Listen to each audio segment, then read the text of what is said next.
Today we're going to look at December of 2026 West Hartford real estate. We're going to see what the numbers are doing, see if we can spot any trends, any concerns, and really let the numbers paint the picture and not emotion. Anybody that's been following my videos here on this channel know that I really want to give an evidence-based approach to buying, to selling, so that people can make confident, sound decisions for their family. So before I get into these numbers today, if you have any questions, do not be shy. We get people who watch these videos all the time. Shoot us a text, email, give us a call. My team and I, we are always happy to help. So first thing I want to look at as we dive in is active inventory. So we've talked about past couple months, we've seen it start to trickle down. Last month we were at 39 homes for sale. We finally, single family, we're talking in these stats. We saw the total single family inventory dip into the 30s, the high 30s. Here today we are actually at 27 for total homes on the market. Now, again, last month I said it is very common to get to low 30s, high 20s. This is something that I almost expected to happen as the numbers do dip every December. Now, my prediction for next month, it'll be pretty flat or uptick a little. People really start to slowly list after the holidays. The closer we get to spring, obviously the floodgates do tend to open as you get closer to April. So I would expect it to really flatten around here and start to creep up as we get in these next couple months. Next thing we want to look at is closed inventory. Now this one closed over the past 30 days, so we're talking month of December. This one is interesting. Last month we were at 49 for a 30-day closing period. We've been in the 50s pretty consistently, 40s, 50s if we're looking at closings in a month in West Hartford. Last month in December we had 33. Now, before you write that off as, well, it was December, nobody's buying homes in December, that is not a dip like this from 49 to 33. That's a pretty big percentage base. We don't see dramatic dips like that. It's about 30% or so, 35%. That's a big dip in transactions. Just to put that in perspective, last December, there were 46 closings in the month of December in West Hartford. So to be down, 25% or so from last year tells us, it goes along with what I've been saying, that we're seeing more hesitancy in the market. We simply can't attribute this to, it's December, because we're using last year's December as a reference point as well. This is a low number. We're starting to see more hesitancy in the market. It hasn't necessarily translated into sales price coming down, things like that, but we're starting to notice some of these other statistics start to come down, and if this continues, it is inevitable that prices will start to flatten out. Things will sit a little longer. What's happening now is we've had such a backlog of buyers that have been trained to reacting fast because of how the market's been over the past couple of years, that it takes some time for some of this to even out and the marketplace to catch up to some of these little nuances. So it doesn't mean a crash is coming or anything like that, but it does mean this is something to be aware of as you're shopping or selling to help manage your expectations for the process. There's just less buyer demand out there from last year at this time. So we'll continue to monitor that. Now here's the good news. This will go up in January.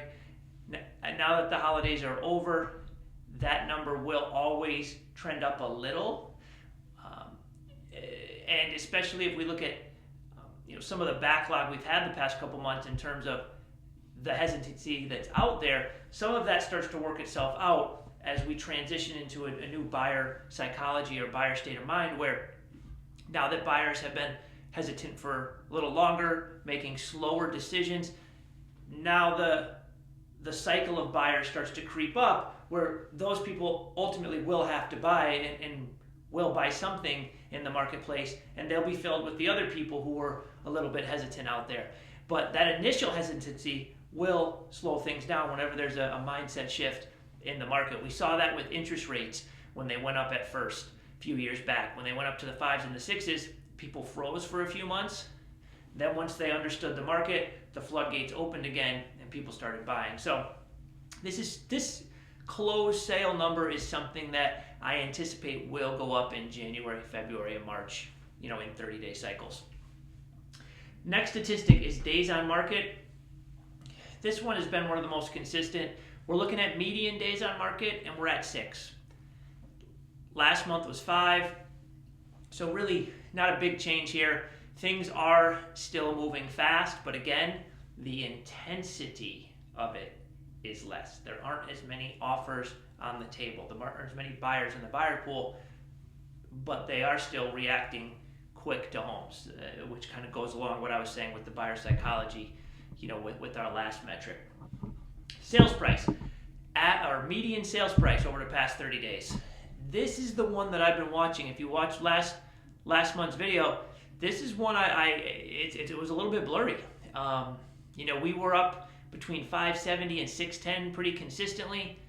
Then all of a sudden, the past 2 months, we went to 530 to 505. So it's like, part of that is the transaction count was smaller and it was harder to get a sample size with the median. But it was substantially lower than some months prior. So good news for home values. This month, past 30 days, it went up to 568.6 for the median. So it shot back up in that 570 range that we were so accustomed, to seeing here in the market. So again, that tells me, 1 month is nothing to panic with these statistics. We're looking for 3-6 months trend before we start to see, okay, this is a real change. As the 30-day volume is smaller, and can sometimes have buyer psychology that changes these statistics from 1 month to the next. So it bouncing back is encouraging. It tells me this is not necessarily something to necessarily worry about at this point in time. Values do seem to be holding strong based on past 6-7 months of these videos. List to sales price ratio, same thing. Last month was 104%. This month is 103.78, so right in that 104% range. Again, pretty month to month, we're pretty consistent with this number, whether it's 102 or 106. It's over asking price. With 27 homes for sale, even the fact that we only had 33 buyers. And here's the thing that I think a lot of people miss. Even with the 33 buyers, I know I spent a lot of time talking on that earlier in the video. Even with that, there's only 27 homes for sale. So even though that buyer demand has dipped dramatically, 25%, 30% from the prior month and to last year, because there's nothing out there, it's not registering on prices. It's not registering on days on market. It's not registering on list to sell price ratio. It's that supply and demand that really sets everything else up. So 27 choices, 33 buyers in the past month. There's not enough for everybody still. So we'll keep looking at these stats from a month-to-month basis. The main thing for you to understand as someone that's watching these videos is to understand the timing and the intensity, right? If you're a seller, you're probably not going to have 10 offers on day one anymore. That's not a thing, right? And if you're a buyer, be careful. The multiple offers are out there. Don't get too cute if you really like a place. But also do a good job of feeling the other side out with questions. See if there's any offers on the table. Look at how many showings they have coming up. Don't just assume it's multiple offers. Really dive in with some questioning to help learn where you stand, and then you can make a good, strong offer, based on that. So hope these numbers help you in your process as you're out there looking. If you have any questions, please don't be shy. We're always happy to help.